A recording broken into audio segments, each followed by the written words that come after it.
இந்த பதிவு முழுக்க முழுக்க ஒரு எஜுகேஷன் பர்பஸ்க்காக தான். இந்த நிகழ்ச்சியில பங்கு சந்தை ஆலோசகர்கள் சொல்ற கருத்துக்கள் பங்குகள் பற்றிய ஒரு சிறிய புரிதலுக்காக மட்டும்தான். எந்த ஒரு பங்கு சந்தை ஆலோசகராலையும் 100% மார்க்கெட்டையோ பங்குகளை பற்றியோ கணிக்க முடியாது அப்படிங்கறத மனசுல வச்சுக்கோங்க. இந்த நிகழ்ச்சியில சொல்லப்படுற கருத்துக்களை வச்சு ஸ்டாக்ஸை வாங்குறதுக்கோ விற்கிறதுக்கோ தயவு செய்து முயற்சி பண்ணாதீங்க. மேஜரா ஒரு 5 செக்டர் சர்வேல கிடைக்குது. அதுல முதல்ல இருக்குதுன்னு பாத்தீங்கன்னா நம்ம யாருமே எதிர்பார்க்காத ஒரு செக்டர் பிளாஸ்டிக் ப்ராடக்ட்ஸ். அதுதான் கிட்டத்தட்ட 112% இந்த வருஷத்துல ரிட்டர்ன் கொடுத்துருக்கு அப்படின்னு சொல்றாங்க. ஜொமேட்டோ 3 வருஷம் கூட இருக்காது. ஆனா மார்க்கெட் கேப்ல பார்க்கும்போது டாடா மோட்டர்ஸ் எத்தனை வருஷமா இருக்காங்க? நான் பிறக்காத காட்டுல இருந்து கூட இருக்காங்கன்னு நினைக்கிறேன் சார். ஆனா மார்க்கெட் கேப்னு பார்க்கும்போது 3 வருஷத்துலயே மிஞ்சிருக்காங்க. இந்த செக்டர்ல கொஞ்சம் அலர்ட்டா இருங்க அப்படின்னா என்ன செக்டர் சொல்லுங்க? எப்போதுமே அக்ரிகல்ச்சர் செக்டருக்கு வரவேற்பே இருக்காது. அதுவும் நம்ம சேர்த்துக்கலாம். அக்ரிகல்ச்சர் செக்டரும் அக்ரிகல்ச்சர் மீடியம் அண்ட் எஃப்எம்சிஜி அப்படிங்கிற செக்டரை என்னுடைய பார்வையில் ஒரு ஸ்லோ மூவிங் செக்டராக நான் கன்சிடர் பண்ணுறேன். ஏன்னா கன்சூமர் டியூரபிள் நான் அடிக்கடி பேசிட்டே இருக்கிறேன். ஏன்னா நம்ம அது எப்போதுமே யூஸ் அண்ட் த்ரோ மாதிரி யூஸ் பண்ணிட்டு இருக்கோம். நிறைய அதை வாங்கி யூஸ் பண்ணிட்டே இருக்கிறோம். ஸோ கன்சூமர் டியூரபிள்ஸ் கிட்டத்தட்ட 77% ரிட்டர்ன் கொடுத்துருக்காங்க. ஸோ அதில் இருக்கக்கூடிய கம்பெனிகளான Dixon technology, Havells, Voltas, Tata consumer products இந்த மாதிரி கம்பெனிகள் எல்லாமே நீங்கள் என்ன பண்ணலாம், வாங்கலாம். கேபிட்டல் குட்ஸ் கிட்டத்தட்ட 64% ரிட்டர்ன் கொடுத்துருக்காங்க. இந்த முறையும் நிறைய ப்ராஜெக்ட்லாம் எதிர்பார்த்து காத்துட்டு இருக்கிறோம். ஸோ அந்த செக்டரும் உங்களுக்கு போன வருஷம் கொடுத்த மாதிரி இந்த வருஷம் அதே அளவுக்கு லாபத்தை கொடுக்கும். கட்டுமானத்தின் வலிமை, கட்டிடங்களின் பாதுகாப்பு. ஸ்ரீ துர்கா டிஎம்டி கம்பிகள். நியூஸ் கஃபே நேயர்களுக்கு வணக்கம். புதிதாக பிறந்திருக்கும் 2025 இந்த புத்தாண்டில் பங்கு சந்தையின் நிலை எவ்வாறு இருக்க போகிறது, என்ன மாதிரியான துறைகளை தேர்ந்தெடுக்க வேண்டும், என்ன மாதிரியான பங்குகள் அதிக லாபத்தை கொடுக்கும் அப்படின்னு கேட்டு தெரிஞ்சுக்க போறோம். இதற்காக ஃபினான்சியல் எக்ஸ்பர்ட் தர்மஸ்ரீ ராஜேஸ்வரன் அவர்களை இன்னைக்கு நிகழ்ச்சிக்கு இன்வைட் பண்ணியிருக்கோம். மேடம் வணக்கம். வணக்கம் சார். நேயர்கள் அனைவருக்கும் இது ஆங்கில புத்தாண்டு வாழ்த்துக்கள். நம்ம இன்டர்வியூ செக்ஷன் ஸ்டார்ட் பண்ணி ரொம்ப நாள் ஆச்சு. நீண்ட இடைவெளிக்கு பிறகு இன்னைக்கு புத்தாண்டில் ஃபர்ஸ்ட் டைமாக ஸ்டார்ட் பண்ணுறோம். ஓகே. இந்த 2025 எப்படி இருக்க போகுது அப்படின்னு பார்க்கறதுக்கு முன்னாடி 2024 நடந்த சில பிரச்சனைகள்லாம் ஃபர்ஸ்ட் கன்சிடர் பண்ணிடுவோம். அப்போ தான் 2005 எங்கெல்லாம் சேஃபாக இருக்கலாம் அப்படிங்கிறது நம்ம தெரிஞ்சுக்க முடியும். 24 ஒரு ஓப்பனிங்கில் நல்லா பிரகாசமாக போயிட்டு இருந்தது, மிடில் வரைக்கும் போயிட்டு இருந்தது. 24 எண்டில் ஒரு பெரிய கலைபரம் பண்ணிருச்சு மார்க்கெட் அப்படின்னு தான் சொல்லணும். ஒரு 26,000 அப்படின்னு தொட்டதை இறங்கி 23 அந்த 26 அந்த ஆல் டைம் ஹையை தொடரத்துக்குள்ளார படாத பாடுபடுத்திருச்சு.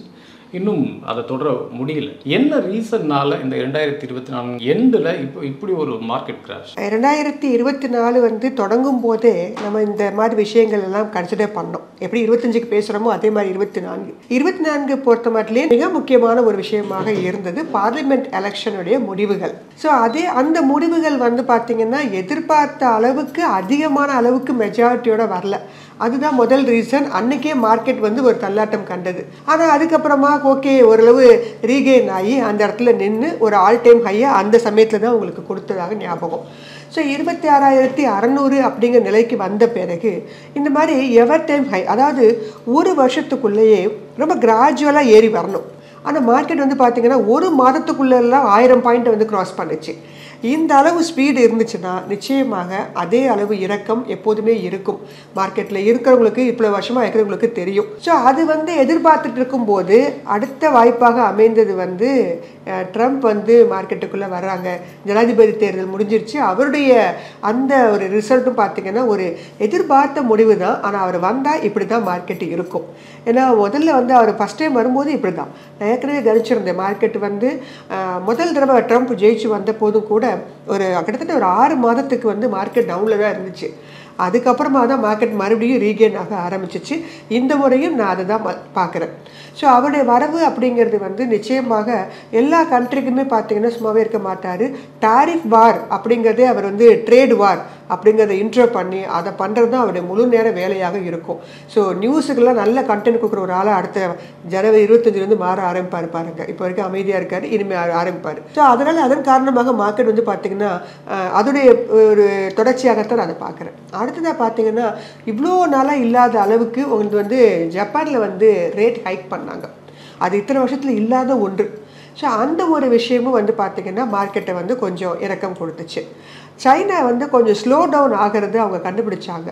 ஸோ ஆகா நம்ம வந்து இந்தியன் வேர்ல்டு லெவலில் 2வது இடத்துல இருக்கிறோம், இந்த பொசிஷன் நம்ம விட்டுறக்கூடாது அப்படின்னு சொல்லிட்டு அங்கே நிறைய இன்சென்டிவ் ஸ்கீம்ஸ்லாம் கொடுக்க ஆரம்பித்தாங்க. ஸோ அது வந்து இங்கே இருக்கக்கூடிய மற்ற ஃபாரின் இன்ஸ்டிடியூஷனல் இன்வெஸ்டர்ஸை என்ன பண்ண ஆரம்பிச்சிச்சு, அட்ராக்ட் பண்ண ஆரம்பிச்சிச்சு. என்ன பண்ண ஆரம்பிச்சிட்டாங்க, அப்பேல இருந்து ஃபாரின் இன்ஸ்டிடியூஷனல் இன்வெஸ்டர்ஸும் ஃபாரின் போர்ட்ஃபோலியோ இன்வெஸ்டர்ஸும் செல் பண்ண ஆரம்பிச்சிட்டாங்க. ஸோ கிட்டத்தட்ட 1.5 லட்சம் கோடிக்கு மேலே என்ன பண்ணி வச்சுருக்கிறாங்க, விற்று வச்சுருக்கிறாங்க.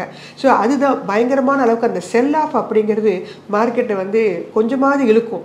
அதுவும் இந்த அளவுக்கு இழுத்துட்டு வந்திருக்குது. அதே அளவுக்கு நம்மளுடைய டொமஸ்டிக் இன்ஸ்டிடியூஷனல் இன்வெஸ்டர்ஸும் ரீட்டெய்லரும் தாக்கு பிடிச்சி இன்வெஸ்ட் பண்ணதுனால தான் உங்களுக்கு 3000 பாயிண்ட் கரெக்ஷனில் இருக்குது.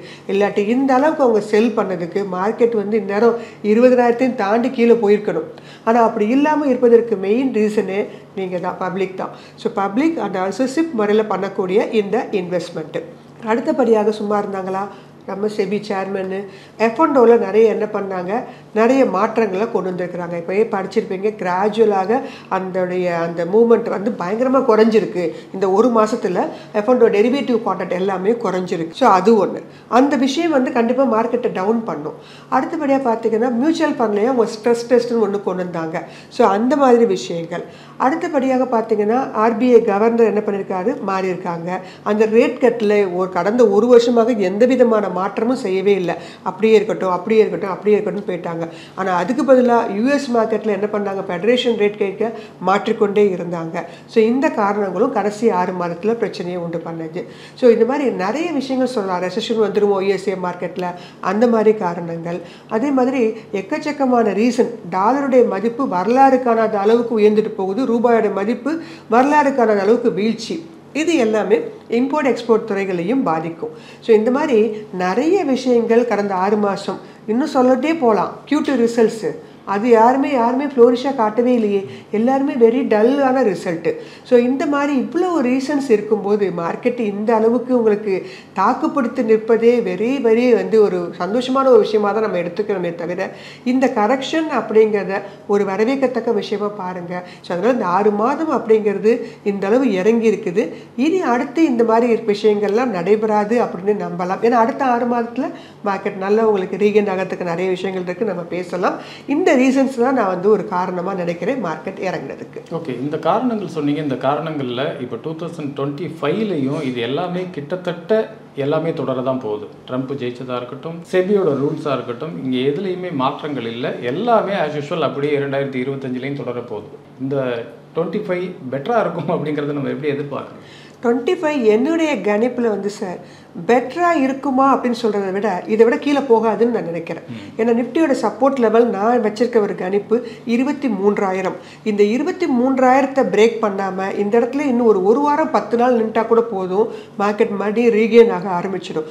பழைய அந்த ஆல் டைம் ஹை 26,500 மறுபடியும் இந்த வருஷம் உடைத்து 2025 உடைத்து ஒரு 27,000 அப்படிங்கிற இடத்துக்கெல்லாம் போகுமா அப்படின்னு கேட்டிங்கன்னா எனக்கு உறுதியாக அது சொல்ல தெரியாது. ஆனால் 23,000 பிரேக் பண்ணி இன்னும் ஃபர்தர் டவுன் சைடுக்கு போவதற்கான வாய்ப்புகள் கம்மின்னு நினைக்கிறேன். இதற்கு காரணம் என்னன்னு கேட்டிங்கன்னா இதே ட்ரம்ப்புக்கே வரேன். ட்ரம்ப் என்ன பண்ண சொல்லியிருக்காரு, ஏற்கனவே சைனாவில் 25 இருந்ததை 35% நான் டாக்ஸ் பண்ண போகிறேன்னு சொல்லியிருக்காரு.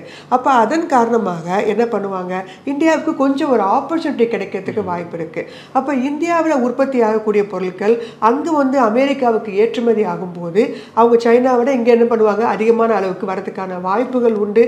அதில் இருக்கக்கூடிய துறைகளான textile, gems and jewellery, IT துறைகள் இதன் காரணமாக ஒரு இடத்துல அடி வாங்கிறதுனால அந்த FISல என்ன பண்ணுவாங்க, அங்கேருந்து இங்கே ஓடி வருவாங்க.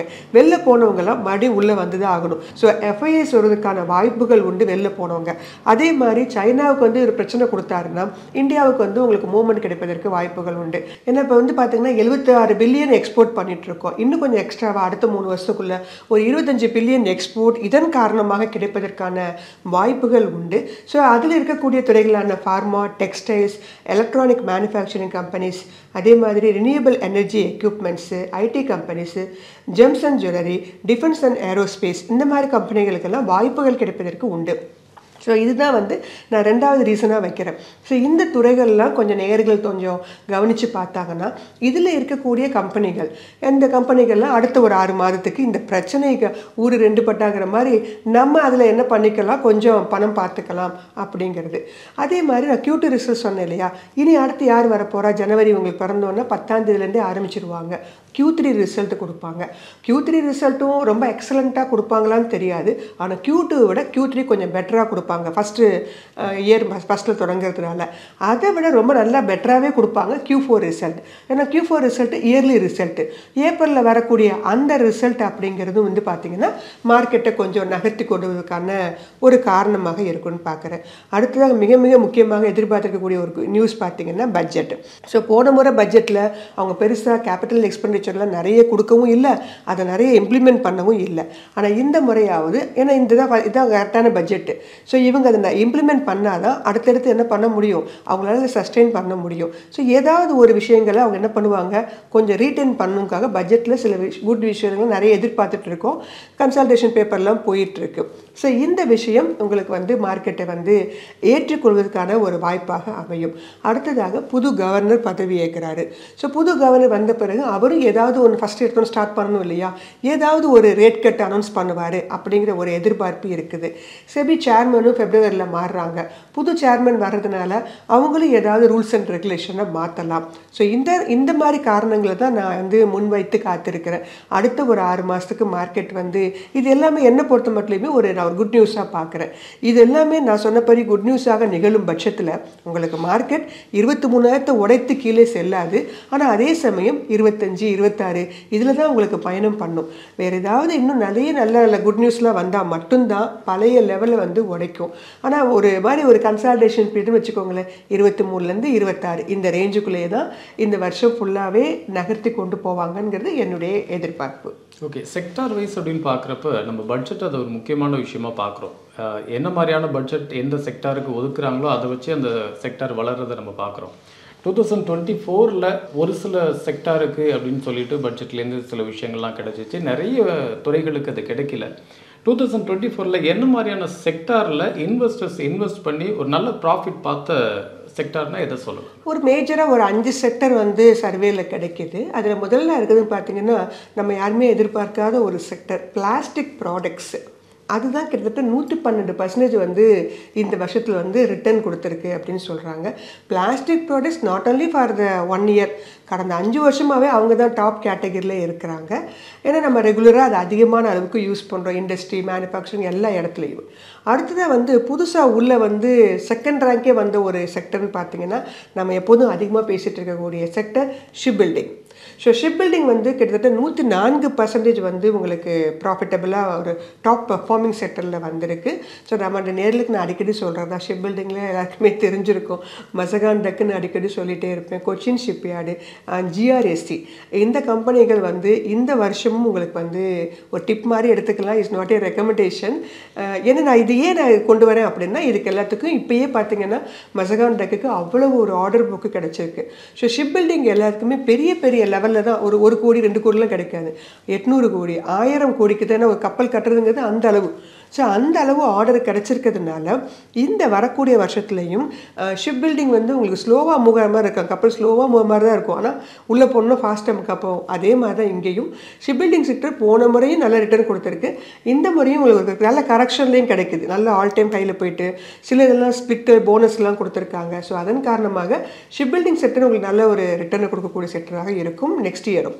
அதே மாதிரி கன்சூமர் டியூரபிள், ஏன்னா கன்சூமர் டியூரபிள் நான் அடிக்கடி பேசிகிட்டே இருக்கிறேன். ஏன்னா நம்ம அது எப்போதுமே யூஸ் அண்ட் த்ரோ மாதிரி யூஸ் பண்ணிட்டு இருக்கோம், நிறைய அதை வாங்கி வாங்கி யூஸ் பண்ணிட்டே இருக்கிறோம். ஸோ கன்சூமர் டியூரபிள்ஸ் கிட்டத்தட்ட 77% வந்து ரிட்டர்ன் கொடுத்துருக்காங்க. ஸோ அதில் இருக்கக்கூடிய கம்பெனிகளான Dixon technology, Havells, Voltas, Tata consumer products இந்த மாதிரி கம்பெனிகள் எல்லாமே நீங்கள் என்ன பண்ணலாம், வாங்கலாம். அதுவும் உங்களுக்கு வந்து இந்த வருஷமும் ஒரு நல்ல கரெக்ஷனில் கிடைக்குது.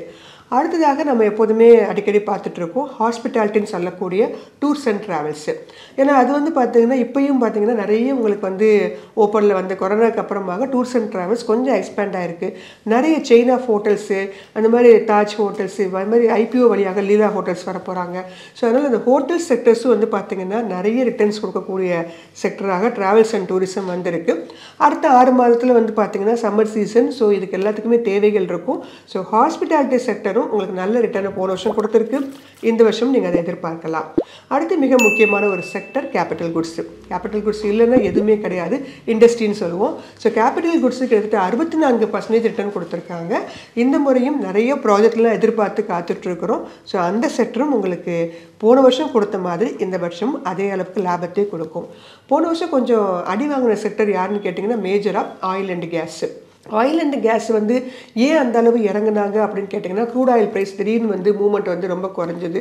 ஆனால் அதுக்கப்புறம் ரீகெயின் ஆகிட்டு வராங்க. எலக்ட்ரிக் வெஹிக்கிளுடைய வரவு, ஸோ அது வந்து இங்கே வந்து பெருசாக எதுவும் பாதிச்சிருமோங்கிற ஒரு சின்ன பயம். இதில் வந்து ஆயில் அண்ட் கேஸ் செக்டரை பெரும்பாலான அளவுக்கு குறைத்து கொண்டு போனது போன வருஷம். ஆனால் ஆயில் அண்ட் கேஸுக்கு என்ன பொறுத்த மட்டும் எப்போதுமே நீட்ஸ் இருக்கும். நல்ல அஃபோர்டபுள் ரேட்டில் இப்போல்லாம் கிடச்சிட்டு இருக்கு.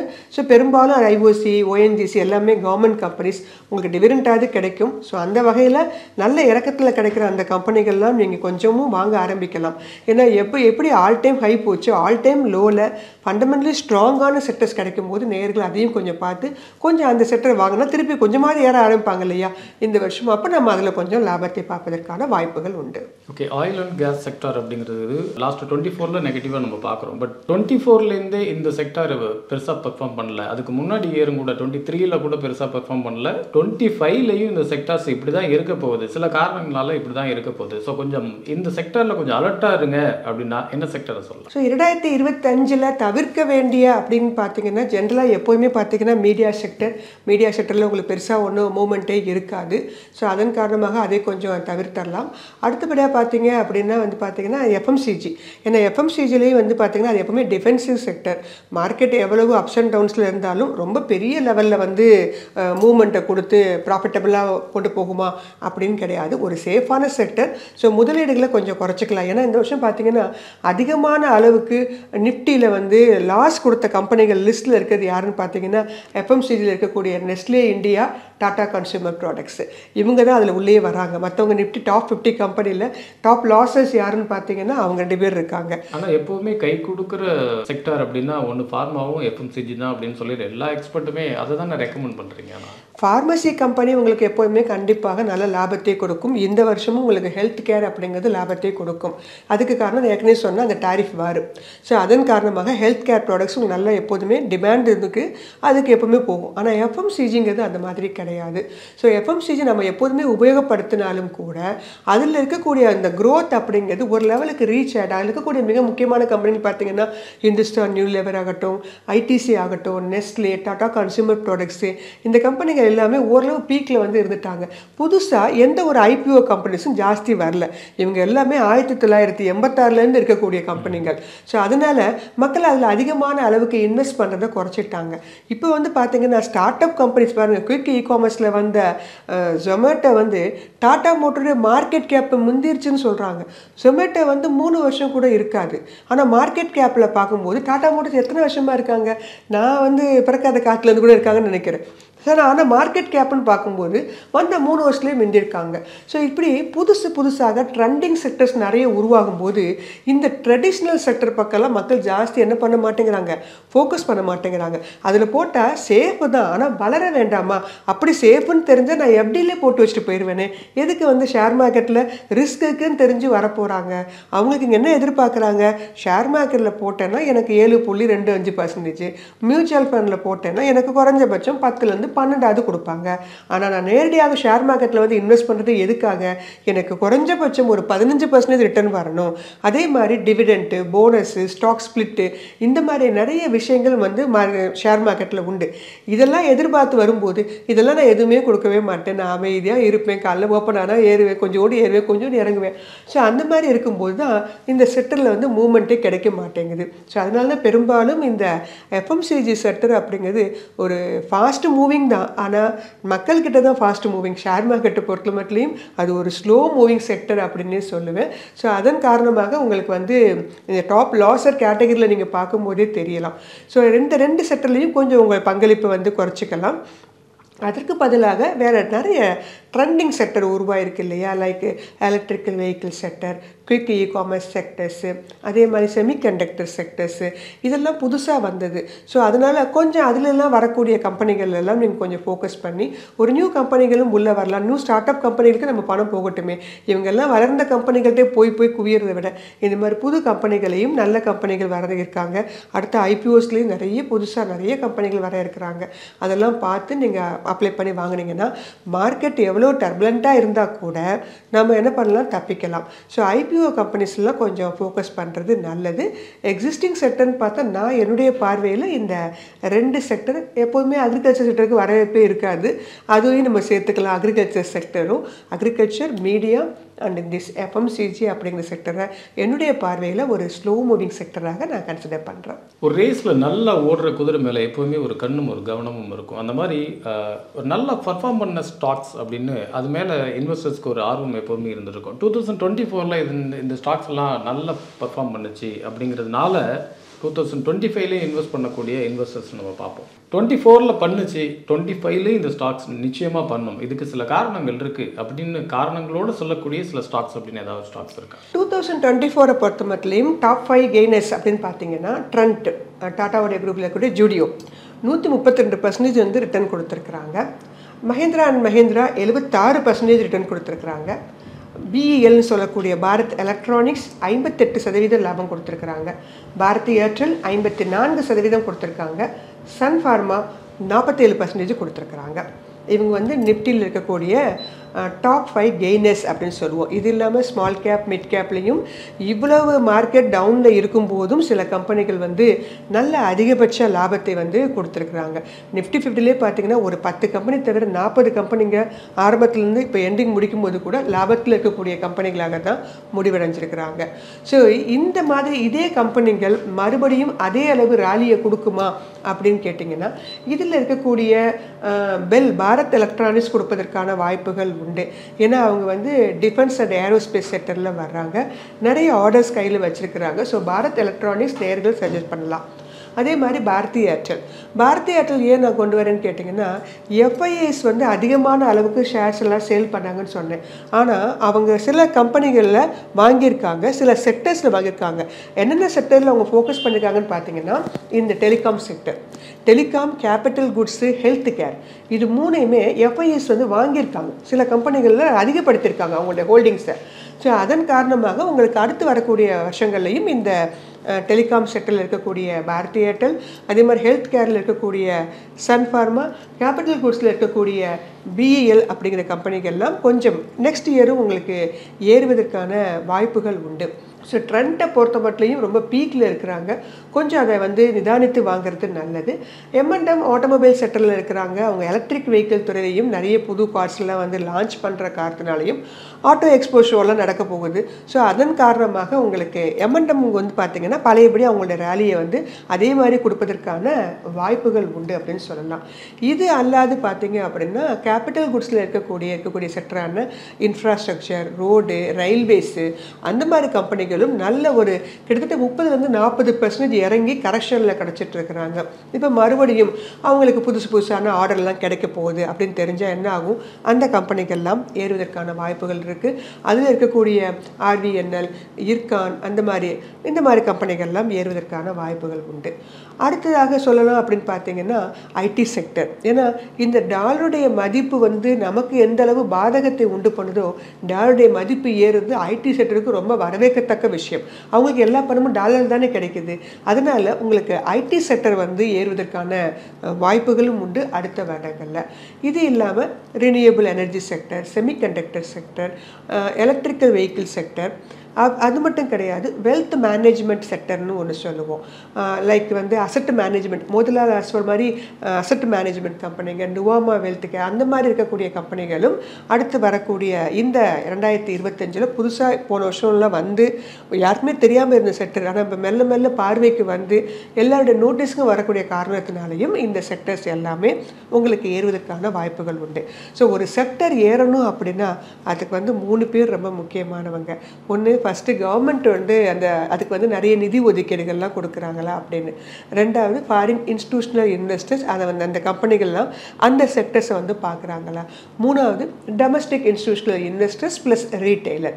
இந்த 3 பேரும் சேர்ந்து ஒரு கம்பெனியை பார்க்க ஆரம்பிச்சிட்டாங்கன்னா அதோட வளர்ச்சியை கண்ட்ரோல் பண்ணவே முடியாது, அந்த அளவு இருக்கும். ஸோ அதனால் நேயர்கள் எப்போதுமே இது எல்லாமே உங்களுக்கு நியூஸ் பேப்பர், மேகசின்ஸு, வெப்சைட்ஸு இது எல்லாத்துலேயுமே அவைலபிள்.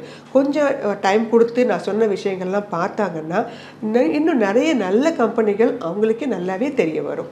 எதில் இன்வெஸ்ட் பண்ணுறோம் அப்படிங்கிறத தாண்டி எப்போ இன்வெஸ்ட் பண்ணுறோம் அப்படிங்கிறது ரொம்ப இம்பார்ட்டண்ட்டாக பார்க்கணும். இந்த 2025ல் இந்தந்த செக்டார்லேயோ இல்லை இந்த ஸ்டாக்ஸ்லேயோ சில நிகழ்வுகள் இருக்குது. இந்த நிகழ்வுகளை ஒட்டி நீங்கள் இந்த டைமில் இன்வெஸ்ட் பண்ணிங்கன்னா இது உங்களுக்கு ஒரு நல்ல ப்ராஃபிட் கொடுக்கும் அப்படிங்கிற மாதிரி ஒரு ஃபர்ஸ்ட் குவார்ட்டர், செகண்ட் குவார்ட்டர் அப்படி கேட்குறேன். என்னுடைய பார்வையில் எப்படி நான் சொல்லுவேன் அப்படிங்கிற ஸ்டூடெண்ட் சொல்லிக் கொடுப்பேன் அப்படின்னா, குவார்ட்டர்லி ரிசல்ட்ஸ் தொடங்கிறதுக்கு முன்னாடி இருக்கக்கூடிய மாதங்கள் இருக்குது இல்லையா. இப்போ வந்து டிசம்பரில் ஷேர்ஸ்லாம் வாங்கிடணும். இப்போ அடுத்து Q3 ரிசல்ட் எப்போ அனௌன்ஸ் பண்ணுறாங்க? ஜான்வரி 10லேருந்து February 10 வரைக்கும் அனௌன்ஸ் பண்ணுவாங்க. ஸோ அதனால் இந்த டிசம்பர் மாதத்துலேயே நீங்கள் ஷேர்ஸ் எல்லாம் கொஞ்சம் வாங்கி வச்சிங்க அப்படின்னா அந்த ரிசல்ட் அனௌன்ஸ்மெண்ட் வந்த பிறகு நீங்கள் என்ன பண்ணலாம், போன குவார்ட்டர்லி அதுக்கு முந்தின குவார்ட்டர் எப்படி கொடுத்தாங்கன்னு பார்க்கணும். ஏன்னா சில பேர் கேட்பாங்க ரிசல்ட் வந்தோடனே ஷேர் விலை இறங்கிடுது. ஏன்னா ஒருவேளை லாஸ் காமிச்சிருந்தாங்கன்னு இறங்காமல் என்ன பண்ணும். ஸோ அதனால் போன முந்தின குவார்ட்டர்லாம் அவங்க ப்ராஃபிட்டபிள் மோடில் இருந்தாங்கன்னா உங்களுக்கு Q3, Q4 ரிசல்ட்ஸும் உங்களுக்கு வந்து நல்ல லாபத்தை கொடுக்கலாம். ஸோ அதில் ஸ்விங் ட்ரேடிங் பண்ணுறவங்க ஜென்ரலாக வந்து ரிசல்ட்ஸ் தொடங்கிறதுக்கு முன்னாடி அந்த கம்பெனி ஷேர்ஸ் எல்லாம் வந்து பெரும்பாலும் ப்ரிஃபர் பண்ணாங்கன்னா ரிசல்ட் அனௌன்ஸ்மெண்ட் வரும்போது கொடுத்துடலாம். ஒருவேளை ரிசல்ட் பூரா வந்திருக்கு அப்படின்னா அடுத்த குவார்ட்டர் Q4 ரிசல்ட்ஸ் வந்து எப்போதுமே நல்லா கொடுப்பாங்க. ஜென்ரலாக Q2, Q3 ரிசல்ட்ஸ் கொஞ்சம் ஸ்மாராக தான் கொடுப்பாங்க. பட் Q4 ரிசல்ட்டும் Q1 ரிசல்ட்டும் நல்ல ஃப்ளோரிஷாக கொடுப்பாங்க. ஸோ உங்களுக்கு ஒருவேளை Q3ல பிரச்சனை ஆயிருக்குன்னா நீங்கள் Q4 வரைக்கும் வெயிட் பண்ணால் நிச்சயமாக Q4லையாவது நீங்கள் வந்து ஒன்று வாங்கின விலையை தாண்டி ஓரளவு ப்ராஃபிட்டில் வரலாம். ஒரு சில நேரம் நல்ல கம்பெனிகள் ப்ராஃபிட் காமிச்சிட்டாங்க அப்படின்னா உங்களுக்கு நல்ல லாபமும் கிடைக்கலாம். அது மட்டும் கிடையாது, இந்த ரிசல்ட் அனௌன்ஸ் பண்ணும்போது தானே உங்களுக்கு போனஸு, டிவிடெண்ட்டு இந்த மாதிரி சின்ன எக்ஸ்ட்ரா பெனிஃபிட்ஸும் உங்களுக்கு கிடைப்பதற்கான வாய்ப்புகள் உண்டு. அதனால் ரிசல்ட்ஸ் அனௌன்ஸ் பண்ணுற முன்னாடி இருக்கக்கூடிய மாதங்களில் நீங்கள் சூஸ் பண்ணுறது வந்து கொஞ்சம் பெட்டராக இருக்கும் அப்படின்னு நான் நினைக்கிறேன். ப்ராஃபிட்டும் இருக்கணும், சேஃபாகவும் இருக்கணும் அப்படிங்கிற மாதிரி 2025ல் செக்டார் வைஸ் இந்த செக்டாரில் இந்த ஸ்டாக்ஸ் பெட்டராக இருக்கும் அப்படின்னா என்ன மாதிரியான செக்டார் அண்ட் ஸ்டாக்ஸ்? ஒரு மேஜராக ஒரு 10 செக்டர் இருக்குது, நான் சொல்லிடுறேன் ஃபாஸ்ட்டாக. ஏற்கனவே ஃபஸ்ட்டு ஆரம்பிக்கும் போது நம்ம சொல்லியிருந்தோம் ஷிப் பில்டிங் நம்ம நேரில் நல்லாவே தெரிஞ்சிருக்கும். Mazagon dock, Cochin shipyard, GRSC. Plastic products நல்லாவே போகும்னு சொல்லியிருந்தேன். அதில் இருக்கக்கூடிய Astral, time Technoplast, Finolex industry. Consumer டியூரபிள்ஸை பொறுத்த மட்டும் Dixon technology, Havells and Voltas. Capital குட்ஸை பொறுத்த மட்டும் L&T, BHEL, ABB. ஹாஸ்பிட்டாலிட்டி அதாவது டூரிசம் அண்ட் ட்ராவல்ஸ் அந்த இதை பொறுத்த மட்டும் Indian hotel, EAH hotel, lemon tree hotels. Aviation துறை இந்த போட்டியில் குதிக்கிறாங்க. இதில் இருக்கக்கூடியது IndiGo, GMR airports, spice jet. Real estate துறையும் விட்டுற முடியாது. ஏன்னா ரியல் எஸ்டேட்டும் இந்த போன வருஷம் நல்ல லாபத்தை கொடுத்துருக்காங்க. இந்த வருஷம் நிறைய ப்ராஜெக்ட்லாம் கையில் வச்சுருக்காங்க.